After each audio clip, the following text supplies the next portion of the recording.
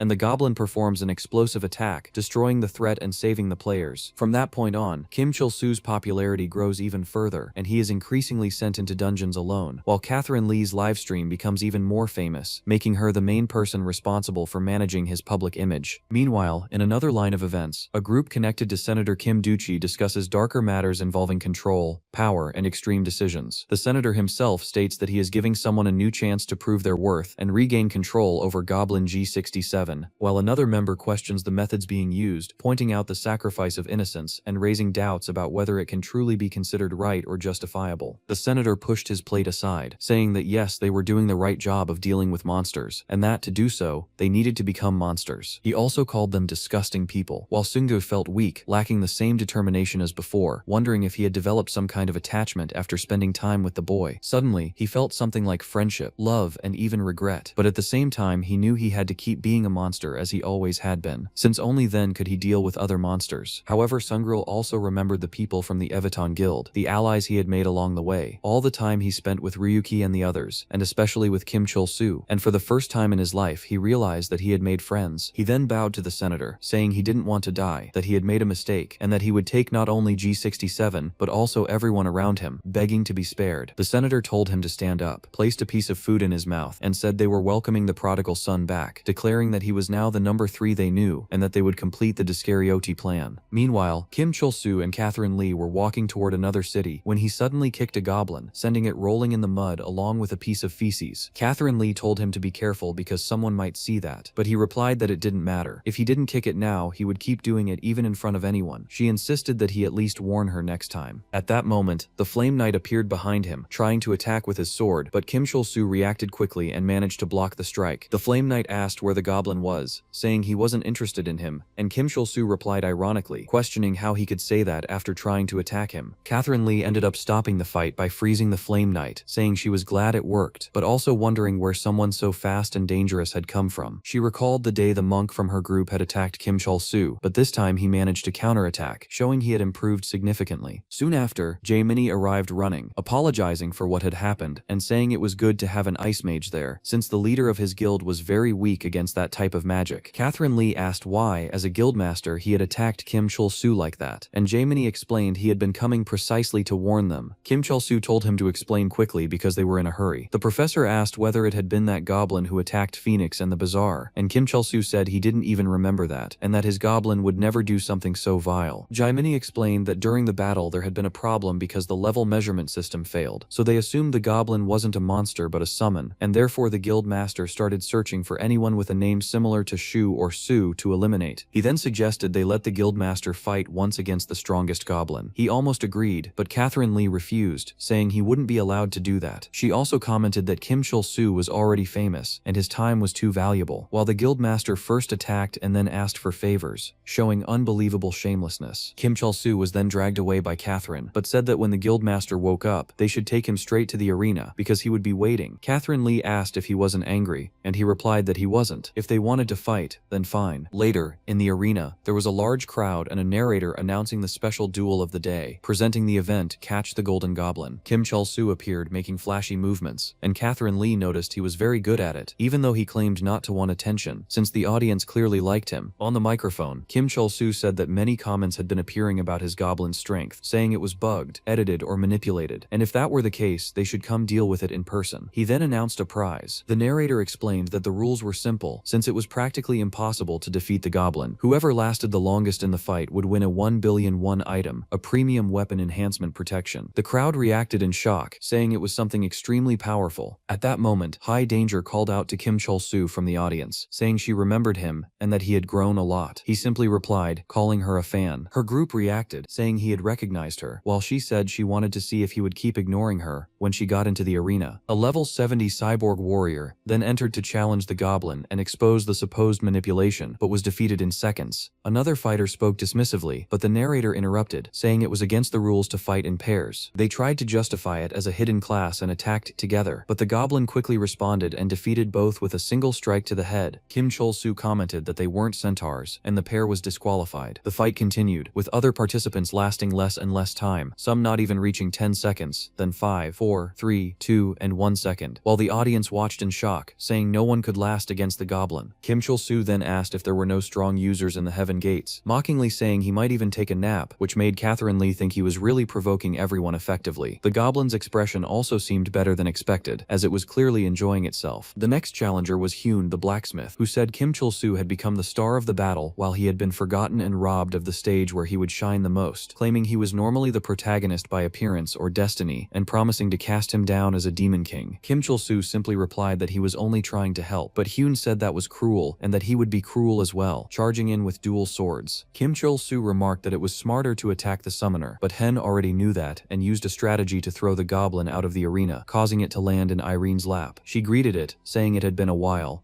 the goblin seemed comfortable. At that moment, Kim Chol-soo realized that if he couldn't summon the goblin, he would be in trouble, but when he tried, he discovered the skill had a cooldown, something he didn't even know existed, and ended up taking several punches to the face from Hyun, who wasn't even using his swords anymore, while telling the audience that this was more exciting than an easy victory. The crowd began chanting Kim Chol-soo's name, and he said it was beautiful, but immediately took another direct hit, coughed blood and counterattacked, summoning the goblin again and bringing forth the Lord Goblin to finish the fight. Hyun was crushed in about 1 minute and 28 seconds, a time considered long in that setting, while the audience was already preparing for the next match, with High Danger entering. High Danger questioned Kim Chol-soo, recalling that she had just seen him from the stands and asking if he would continue pretending not to recognize her. He reacted confused and called her a fan, which only made her angrier, as she said he didn't need to act ignorant. She then advanced with a demon mask, a summoning item that lasted 5 minutes and, when activated, possessed the nearest user. The item immediately drew everyone's attention, as it was extremely rare, powerful, and difficult to obtain. The mask took control of her body, altering her form and greatly enhancing her physical abilities, especially her legs, which became far stronger and more defined. She began attacking with fast, aggressive kicks, putting Kim Chol-soo under pressure. Irene quickly recognized the opponent's high level, and noticed that her physical abilities were broadly amplified, not just her strength. Meanwhile, Kim Chol-soo started using the goblin as a shield, which confused and angered the audience, who saw it as him sacrificing his summon. Irene and others watched in confusion, while the crowd judged his behavior as cruel, but he didn't seem to care. Catherine Lee insisted he finish the fight quickly, and he replied bluntly that he wasn't joking. He then stretched the goblin out and threw it forcefully toward High Danger. She tried to resist, but was struck directly, and knocked out of the arena. The announcer declared Kim Chol-soo the winner, though the crowd booed heavily at his actions. Catherine Lee called him an idiot for using the goblin as a shield, but he asked what the problem was, while she realized he was starting to behave like before again, cold and indifferent. At that moment, the demon mask that had been on High Danger was drawn toward Kim Chol-soo's face, since it always bonded to the nearest person. The announcer declared that the item had latched onto him, describing him as the most subhuman man in existence. Catherine Lee broke his microphone and told him to watch his mouth, but it was clear she didn't fully understand what was happening. Meanwhile, High Danger woke up beside her allies. They told her she had regained consciousness 1 minute after being hit by the goblin, and she immediately asked what that noise was. Minchul explained that it was Kim Chol-soo up above and that the demon mask had caused a major incident with him. She replied without surprise, saying she wasn't shocked and that the Kim Chol-soo everyone admired had probably turned into an ugly goblin as punishment for what he had done to her. Minchul insisted that wasn't the case and asked if she was still half asleep, while Zeros told her to see for herself. She looked up at the ring and initially thought he had turned into a goblin again. Instead, he had transformed into an angel with massive radiant wings. The entire crowd began crying in emotion, calling him an angel and begging for forgiveness, completely enchanted by his aura. The audience was stunned by his beauty and presence, while Irene realized that the demon mask projected the deepest desire of those who looked at it, remembering that humans are inherently flawed and always try to fill what is missing. She reflected that a normal human only wants to feel meaningful to themselves, but here there was no space for anything beyond self-perception. Meanwhile, Minchul and Zeros wondered if this was really the same person who had beaten them earlier, admitting they might have deserved it and even asking forgiveness from the angel. High Danger became furious at their lack of dignity and said it was ridiculous, insisting she wanted to humiliate him in front of everyone. She argued that last time he had become a goblin, but now he appeared as an angel, which could not be his true form, only a trick. She insisted she knew Kim Chol-soo personally and that he could never be an angel. Kim Chol-soo himself, still under the mask and appearing angelic, spoke incomprehensible words while she tried to understand him, even thinking he might be a apologizing and wondering if she should forgive him, though she wasn't sure, yet still feeling strangely comforted. Soon after, the demon mask reached its limit and deactivated. He descended into the arena apologizing to everyone, leaving the audience shocked, but it quickly turned into celebration and cheers for him, calling him an angel sent to the world. Catherine Lee commented that the goblin had become strange and was erased by the angelic power, and some people rushed in to help. In the audience, Roy, who had been watching, stood up alongside Cha Hak-soo, while backstage Kim Chol-soo asked what had happened to the goblin, saying it looked like a piece of burnt bacon. Catherine Lee replied that goblins cannot withstand a pure heart, and despite everything, his popularity only increased, becoming even greater. It was clear that fame and money would grow significantly if he finished the event without issues. Later, Roy was taking photos with a camera, while Cha Hak-soo punched him on the way back. Kim Chol-soo heard the noise and asked what it was, but when he opened the door, there was no one there. The goblin then regenerated from the ashes, and he commented that he was sleepy and wanted to end things quickly. However, he became paralyzed and kept yawning, unable to move or speak, and Catherine Lee realized he had forgotten the negative effect of the curse. The next challenger was the Flame Knight, who said he would finish the goblin, but became irritated when he saw him yawning and was easily defeated, while Kim Chol-soo, still paralyzed, only made nonsensical sounds. Even so, he was declared the winner, although the Flame Knight insulted him, and the prize was awarded despite the hatred. Afterward, the Flame Knight realized the item could save someone's life and became desperate for money to pay medical expenses. Second place went to High Danger, who received an autographed photo of Kim Chol-soo, and third place, Hyun, received a holy elixir worth around $500,000. High Danger complained about the reward, and the announcer declared the event over, sending everyone home. Kim Chol-soo returned to normal and thanked the audience with a smile, while later Roy woke up in a landfill without teeth, broken and furious, believing they were still trying to stop him, and determined to spread the photos anyway. Kim Chol-soo looked at the enormous building, imagining what it would be like to live in a place like that on the 100th floor. He thought it might be nice to live there just so he wouldn't waste so much time going to a convenience store, but he quickly corrected himself, saying that was a lie, and that he wasn't jealous because his own house was much better. After all, he was rich now and could eat as many Dubai chocolates as he wanted, even though each one cost $8. He could choose clothes that other people would be afraid to wear without even checking the label, and drink as many $1,000 bottles of alcohol as he pleased. Yet even with all that wealth, he felt that the peak of everything was his own mansion with more than 30 rooms, where he sometimes even got lost as if it were a dungeon. It sometimes took him a while just to find the room where the game capsule was located. Even with money, fame, and everything he wanted, he still felt a strange emptiness, like nothing was missing, and yet something was. At that moment, he was inside the capsule with Catherine Lee, while on the other side was Irene, who had appeared after the event, and was waiting for him at the exit. Catherine Lee asked what Irene was doing there, and Irene replied that it was good to see him again. That made Kim Chol-soo think she was just someone he had met before, but since he had already been through complicated situations, he decided to pretend he remembered her to avoid trouble. So he casually said she was a level 77 summoner, and commented that she was still as beautiful as ever. She replied teasingly that she thought he wouldn't be able to remember with that worm brain. While Catherine Lee asked if he really knew that person, he awkwardly answered yes. Of course they had studied together, trying to sustain the lie, but the situation only became more confusing when Catherine Lee mentioned that Irene was a former singer who had only been active for a short time and was now more famous than before because of her ability in the Gate of Heaven. The conversation became even stranger when Catherine Lee tried to understand their relationship, while Kim Chol-soo kept pretending he knew everything, but Catherine said it was impossible for them to be friends, the way he described it, calling him an idiot. She then revealed that she had always wanted to meet Irene properly, recalling how she had been a fan of her in the past, especially of her dog, which she found extremely cute. She even suggested that Irene should create a profile just for the dog, which Irene accepted calmly, while Catherine Lee grew suspicious, thinking she was trying to get too close to Kim Chol-soo now that he had become famous. The situation became even more chaotic when Catherine Lee tried to explain that she lived with him only for work and management purposes, saying she needed to watch him 24 hours a day as his manager, with nothing romantic involved. Kim Chol-soo simply said that if space was the issue, Irene could also live in his house, since there were plenty of rooms. Catherine Lee couldn't believe what she was hearing, while at the same time the Flame Knight appeared elsewhere, taking care of his comatose mother and saying he had finally managed to pay for the surgery. Everything that had happened, he said, was thanks to Kim Chol-soo, and he promised himself he would repay that debt one day. Later, Catherine Lee became even more irritated when she found out that Irene was actually going to move into Kim Chol-soo's house. She tried to make it clear that this did not mean freedom for marriage or anything like that, while Irene responded with irony. The two began a direct rivalry inside the house, while Kim Chol-soo, as if he understood nothing, simply showed them the enormous rooms, calling them just 80 square meters, making everything even more absurd. Catherine Lee watched Irene like she was a rival spirit in the house, suspicious of everything she did. The tension increased as Irene used the bathroom and did skincare as if she already owned the place. Catherine Lee became paranoid, thinking she might steal anything in the house, items, even makeup, while Irene calmly replied that she didn't use just any products and hadn't brought heavy luggage for nothing. In this atmosphere of competition, the topic of a dog named Michelle came up, which made Catherine Lee even more irritated. Kim Chul-soo then realized he had heard that name before. The story revealed that Michelle was a pet adopted by Irene, very similar to her, whom she had raised with affection and photographed. But over time, after her career and lack of time at home, she realized that having a pet didn't always bring only benefits, even though it had been something she deeply wanted at first. She had thought the dog would be properly trained, but it kept making mistakes and getting itself dirty. The cute white puppy gradually began to look dirtier and stranger. Since they normally weren't allowed to raise dogs, she was very careful, but no matter how much she tried to train it, the animal only barked when she came home, as if it had been waiting. Even so, Irene didn't give the dog the attention it deserved. One day, the dog ran away from the apartment, and after that, it's known what happened. Irene said that in the end she had achieved her dream, but she could never forget what happened, which was why she was unable to continue singing. She eventually gave up her career. As she grew older, she realized how immature and cruel she had been toward what she had done. At another moment, Catherine Lee made a teasing comment, which made the situation even more tense, and Kim Chul-soo entered the conversation, leading to an argument with her. He said he had disliked her from the beginning and saw no reason for her to stay there. Irene tried to apologize and said she would leave, taking the blame, but Kim Chul-soo didn't allow it, saying the house was his, and he decided who stayed, telling Catherine Lee not to interfere. She left angrily, while Irene remained confused by everything that had happened. Later, at a game event, Kim Chul-soo tried to cheer up Catherine Lee, who was still upset with him. He asked how long she planned to stay angry, and she replied that he hadn't even properly apologized, and that she would no longer get involved in the matter. He tried to lighten the mood, saying he also had his own thoughts, but the tension remained. After that, a dungeon distress request appeared in the Everfrost region, a high-level area with many incidents. Irene explained that she had been there before, and that the expedition was extremely difficult, taking about a month round trip. Even so, Kim Chul-soo considered the mission profitable, since materials, monster donations, and viewer quests could bring in at least 20 million won, although he questioned why they were still helping people. In the end, he decided to accept the trip to the region. Meanwhile, Irene reflected on the relationship between Kim Chul-soo and Catherine Lee, realizing she was feeling jealousy for no real reason. Catherine Lee also made it clear that she didn't see any point in Irene accompanying Kim Chul-soo in the game, since they already lived together in real life. However, Irene said she wanted to observe him and learn from him, almost like she was on vacation. She believed she needed to better understand the concept of love, recalling something he had said about the goblin being his life, and that she wanted to learn that in order to one day reunite with Michelle and earn its forgiveness. Catherine Lee became suspicious and thought Irene was interpreting everything the wrong way. Later, they met an NPC named God, who explained the existence of the Phoenix Castle and King Ignis, known as the Wise King, who was nevertheless under threat of assassination. Because of this, entry for certain adventurers had previously been blocked. Now, however, God was allowing Kim Chul-soo to enter, since the king was interfering with his plans, and the mission was clear: kill the king. Kim Chul-soo accepts the quest and tells Irene to leave quickly, trying to skip the rest of the dialogue, but Catherine stops him immediately. Outraged, she questions God, reminding him that he used to call himself a benevolent king, and she cannot understand why he wants to kill the man just because he is getting in the way of his plans, calling him crazy. Kim Chul-soo fires back, asking what the big deal is and why they can't just kill him, prompting Irene to explain. In simple terms, he can understand that the target is actually a very good king. Kim Chul-soo insists that there is no such thing as a good king, and challenges the two of them to name a single good president. Although he admits that presidents are not kings, he makes it clear that he doesn't care. After all, quests are meant to be completed, and they need to clear this to move on to the next area. Right after, he asks why Catherine has been so annoying over the past few days. Irene agrees with him, saying that the situation is uncomfortable, but reminds them that it is just a game. Annoyed, Catherine asks if the two of them are getting along that well now, and Irene replies ironically, saying they get along beautifully, and that she should even become his manager. Sensing the awkward tension, Kim Chul-soo tries to smooth things over by saying it's just a joke, and that he is Catherine's best friend, announcing that it is time to complete the quest and kill the king. Seeing his attitude, Catherine thinks to herself that she has given the boy too much freedom, and that he keeps crossing the line. Their plan, however, crashes into reality when Kim Chul-soo is stopped at the entrance by the castle guard. He tries to use his status, claiming to be super famous, but the guard snaps back, saying that whether he is Kim Chul-soo or anyone else, he isn't getting in. Catherine sneers, commenting that obviously an NPC wouldn't know who he is, and that the gates wouldn't just open because of fame. The very next second, the doors swing open, leaving Kim Chul-soo convinced that his tactic worked. In reality, the person opening the gates is Alphonse, the vice captain of the knights. The guard instantly changes his stance and recites the newcomer's entire profile, announcing him as the vice captain of the kingdom's knights, born on July 20th, 175 centimeters tall, an ISTJ personality type, and a master of the heart sword, begging forgiveness for not recognizing him sooner. While Kim Chul-soo thinks to himself that not even the knight's own mother knows him that well. Catherine recognizes the name, and Irene explains that this is the contact God had mentioned. The gates didn't open because of Kim Chul-soo, but because God had contacted Alphonse in advance. Catherine concludes that they are all in the same boat, and finds it unbelievable that the vice-captain of the Royal Knights is helping with a treason plot. Alphonse grants them entry, and Kim Chul-soo agrees, complaining that he only ran into trouble because the idiot guard didn't recognize him. The guard then announces to the king that adventurers from distant lands have arrived to bear gifts, and the king orders them to be let in. Kim Chul-soo is impressed since it is his first time inside a castle, and Catherine comments that the place is formidable, mentioning that she once lived in a house as big as a palace but never a real one. Their walk is interrupted by Ragnar, the Grand General, who appears like a literal wall, and demands to search them before they get anywhere near the king. Irene explains that he is the most powerful man in Elbasar, the kingdom's greatest shield, and the final boss of that quest, revealing that her team needed 18 attempts to beat him in the past. Catherine worries about how they will defeat such a monster, but Irene shows confidence, saying she is much stronger now, and that they have Kim Chul-soo's support. She stresses that the challenge is mandatory, because if they don't win, they won't be able to reach Everfrost, where even a common monster is at least as strong as the general, which makes a discouraged Catherine suggest they just give up. During the search, the guard grows suspicious of Kim Chul-soo, and orders him to stay still, ultimately finding a pouch of super speed poison. This item had been given to him by God, who had previously explained that the poison could kill a human in 10 seconds. Since the king has magical healers nearby, who would instantly nullify the effect, the plan required the poison to be mixed into the castle's fountain water to become lethal and incurable, ensuring a terrible death for the king for the greater good. God had also warned that carrying the poison pouch would cause the guards to discover it, but since Kim Chul-soo skipped the NPC's cutscene, he knew nothing about it and ended up arrested. In the cell, Kim Chul-soo screams that he wants to speak to the manager, and the guard mocks him, asking if he is going to call the king to try and poison him again. The young man tries to deflect the blame, claiming he did nothing, and pointing out that he is just Catherine's puppet. Irritated, she tells the idiot to shut up because he is already giving her a headache, and asks Irene why she doesn't do something, since she had cleared the quest before. Irene sighs and explains that back then, her team had an illusionist, but now all they have is Kim Chul-soo, who doesn't even know how to hide a pouch of poison. Kim Chul-soo continues throwing a tantrum, shouting for them to open the doors and asking if they don't know who he is, while Catherine confesses that her only wish is for them to be executed once and for all. Just then, Kim Chul-soo spots the goblin outside the cell, laughing at their situation. Realizing the creature wasn't locked up, Catherine sees an opportunity and suggests asking him to get the keys. Kim Chul-soo orders the goblin to fetch the key, and the little monster runs off, but ends up returning holding a sword. Kim Chul-soo reacts immediately, saying no, that he wants a key, spelling the word out slowly so the little monster can understand. The goblin runs off again, but returns bringing Kim Chul-soo's own leg, making him lose his temper and scream that it is his leg, cursing at the creature. On the third attempt, the goblin decides to go get the castle guard. Laughing at the situation, the guard approaches and asks what they are plotting with that monster, but before he can finish his sentence, he is stabbed in the back. The one delivering the fatal blow is Vice-Captain Alphonse. He feigns regret, saying it is uncomfortable to end the life of such a precious subordinate, and immediately turns to Kim Chul-soo, calling him an idiot for failing to smuggle a simple poison. Alphonse hands over the cell key and warns them that the original poison pouch has been discarded, so they will have to retrieve a new item and go through the search all over again. Worried, Catherine questions if he really thinks the guards will let them through again, but the vice-captain assures her that he will handle that part, demanding only that they deliver a bottle of wine to the king. When she asks why Alphonse doesn't just do it himself if it seems so simple, he explains that the king does not trust him that much. Irene steps in and confesses that she doesn't know these dialogues because she has never gone down this route before, but suggests that the best thing to do is follow the knight's orders. Catherine loses her patience, grumbling that she can't believe she will have to take orders from that villainous bastard too. While opening the cell, Kim Chul-soo gets philosophical and says that it doesn't matter because depending on the point of view, they are also the villains to some people. He states that they aren't doing anything wrong and that others only hate them out of envy. For the young man, at the end of the day, everyone in the world is a villain one way or another, since both sides hate each other and want to insult one another without knowing anything. He concludes that the situation here is even easier because it's just a game, and criticizes Catherine for making things worse, saying that the secret is just to turn off your brain and line your pockets with money, no matter who asks you to kill whom. As soon as he walks away, Catherine comments that she previously thought he just didn't want to deal with the situation, but now she is truly speechless. Irene agrees, pointing out that Kim Chul-soo remains his usual self, reckless and full of surprises. Catherine counters by saying that he barely became human after losing his memory, which sparks Irene's curiosity, who asks if he really lost his memory and why she wasn't informed about it. Catherine explains that it's a long story, but assures her that he is clearly a different person. Intrigued,